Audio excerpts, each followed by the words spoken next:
Good afternoon, everyone. This is Greg from Gregg's Vintage Workshop. First off, before I show you anything, I want to apologize for the fact that with all of my previous videos, initially I wasn't holding the camera correctly and I was giving you what's called a keyhole shot.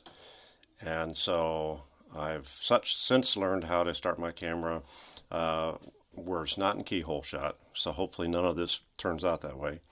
And second of all, I didn't have a proper tripod set up until a couple of my last videos where I had it mounted away from me.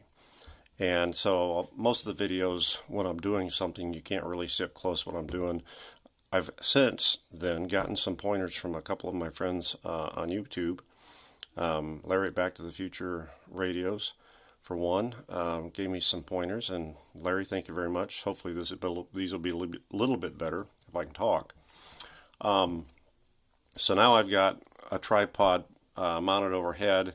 I've cleaned off a good area of my workbench. I moved some of that stuff that was mounted on the table so that I have a spot specifically for taking the assembly type videos that I want to take for you guys. I still have my radio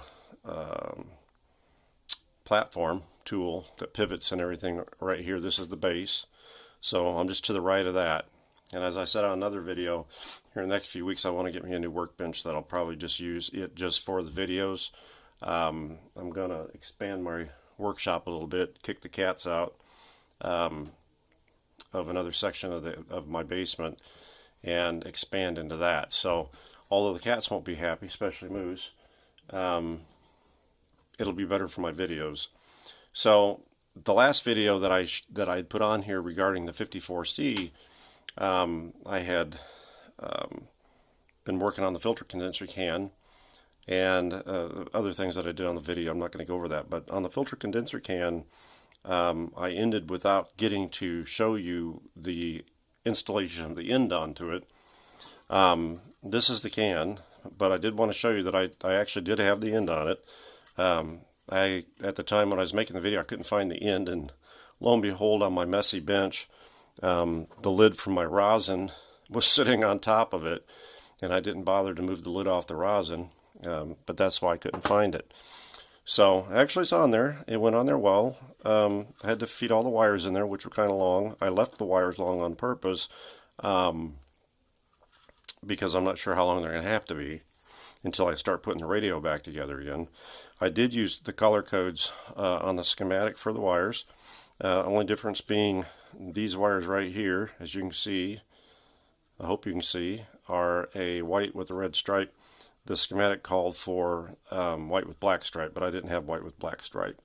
Now, on another section of the radio, I actually did take a piece of cloth white wire and put some black stripes on it. Another tip I got from Larry. So, but in this one, I'm just going to make them the white red, and I'll denote it on my schematic. The other piece is this heat shrink sleeve. I left it pretty long, and I did it on purpose because I don't know how much I really want to keep on here until I actually put it in the radio.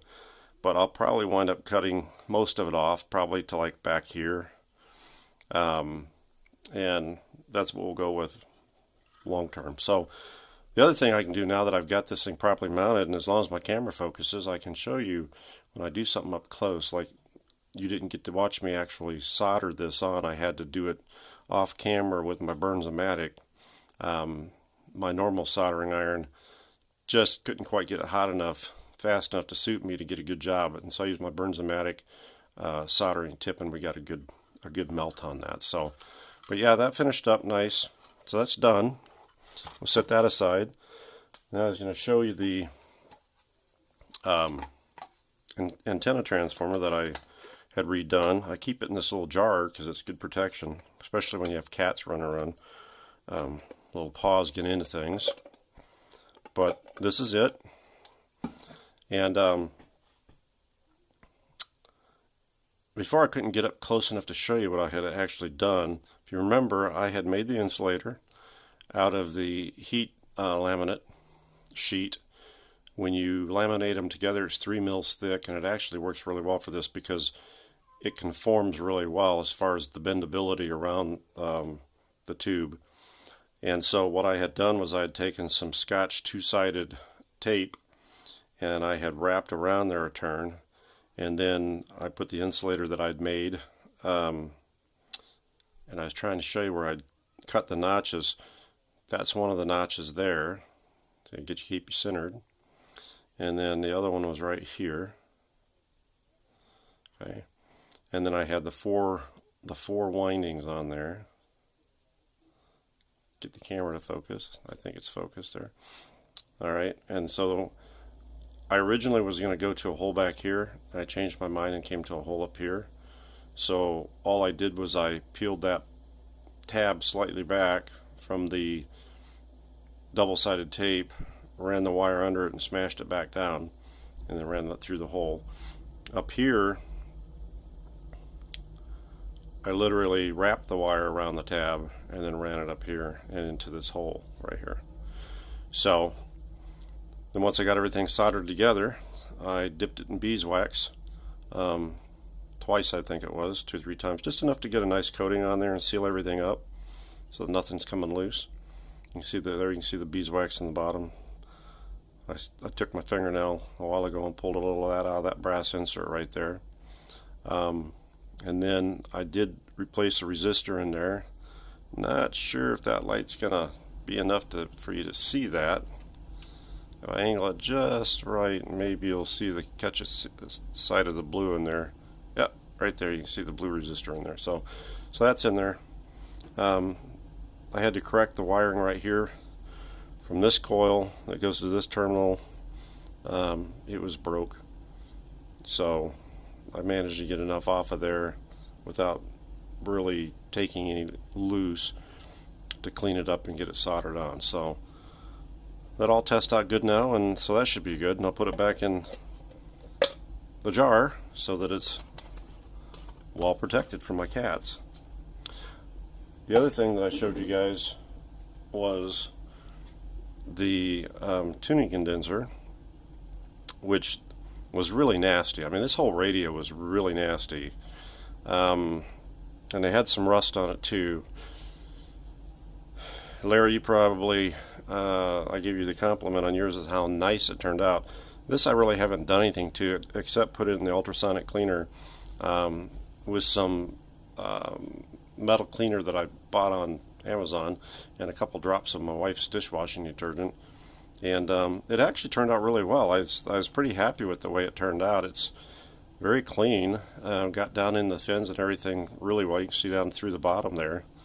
So it actually turned out really well. And then once I got it out of that, I took it all apart on the ends here. All the bearing, all the stuff was out of the bearings at that point. So all I had to do was get a little final cleaning with some lacquer thinner and re-grease it using some sewing machine grease. So it actually turned out quite well. Gonna keep this wire because it's actually in nice shape. I'll probably polish the cap up a little bit, but that'll be fine. I'll unsolder that little stub I left on there. There'll be a new wire go up to that, and right here as well. So that's done, and it turned out really well. I'm pretty happy with that. The other thing I showed you guys was on a previous video that didn't work out so well was my schematics, and I have a laminator, and I like using the laminator because I can color code right on the schematic without being able to screw it up. I can wipe it off. I use dry erase. But what I was doing was giving you guys that glare, and I'd hold it in the camera and didn't realize I was glaring it for you. So I've got the camera such now that I can kind of see what I'm doing. Before I couldn't see what I was doing. So I'm hoping that when I show you something I'll be able to keep the glare out. If not, I might just have to stop laminating, and for whatever I'm going to use to show you guys, I won't have lamination on it. So that's that. So that's where I'm at in this particular video, is to show you those things and also tell you I'm going to start trying to get my videos to run shorter. So I've been running really long on some of the videos, and I know that I'm boring as heck for you guys anyway. Got a monotonous tone voice. My wife said, when I told her I was making videos, she goes, "Nobody wants to watch your videos." And I said, probably not. But there might be somebody that is like, this guy didn't know what he's doing. I got to just watch this for entertainment. So that's kind of what I'm thinking. The other thing I wanted to show you was on the other video, I had told you that I had two 54Cs, the one that I'm restoring for my daughter, and one that I got 2 weeks ago from a gentleman in Massachusetts, that he had sent it to me as payment for rewinding his RF coil on a 90, I believe, a PHILCO 90 he was working on. So this is what he sent me. It's out of the housing. It obviously has its own housing as well, but I took it out. And the main reason I took it out is because my 54C was so molested and dirty, filthy. In this one, you can see the colors of the wire really well. Everything's nice and clean. I haven't done anything to this. I haven't even blown it out with air yet. But it is nice, and I'm going to use this along with my schematic and my diagrams to know the proper dressing and layout on my radio. So this is one that I showed you guys on a previous video. I've got a couple of these laminated bottom shots, and this one's almost as funny because I didn't realize it when I made it, but it's almost life size. If I bring this down and you put it to it like this, it's almost life size. Now, his layout's slightly different than mine because on his, this coil is going straight in. On mine, it's just like the picture. It's rotated like that. And this bracket here, as you can see here, on mine and on this one, it has this little L shape here, and that comes on. That's just the way they changed it. And this one's not that way. But as far as the layout, everything should be pretty darn close. The other thing I noticed that's different on this one than mine are the trimmers here. These kind of go in almost flat, and you can see the adjustment screws kind of stick out the side. On mine, it's just like this. They're actually pushed in. There's a spacer with a bolt that goes in and holds it in place. Again, not that big of a deal, but this radio will allow me to get my wire dress correct. As far as the wire coloring, mine was so dirty, all the wiring looked black. It was dirty, greasy, had melted tar from the bake lights melting from the heat, and getting all over everything. So this is going to help me with that. This one is actually in really nice shape. I mean, even the cord, it looks original to me. I don't think somebody's changed it. I mean, it's got a little bit of wear right here, but it's still soft and it's not wore out. It's got the original plug on it, I think. And so when I get mine done, I'm going to get this one going. I think this one should work really, really well. Probably without very little work. Obviously, I'll go through and check everything out, but I'll restuff the caps and the electrolytics, which are both still in here. Mine was missing one. Even the resistors look nice. I mean, I haven't checked them, but everything looks pretty good. I'm very impressed. So that's this one. I wanted to show you that a little better up close. I kind of went over it quickly before. So that's that. And again, I'm going to be trying to keep these videos a little shorter. And so with that being said, I'm going to end this video, and we will move on to bigger and better things on the 54C that I'm restoring for my daughter. So for now, from Gregg at Gregg's Vintage Workshop, thank you for watching, and have a great rest of your day.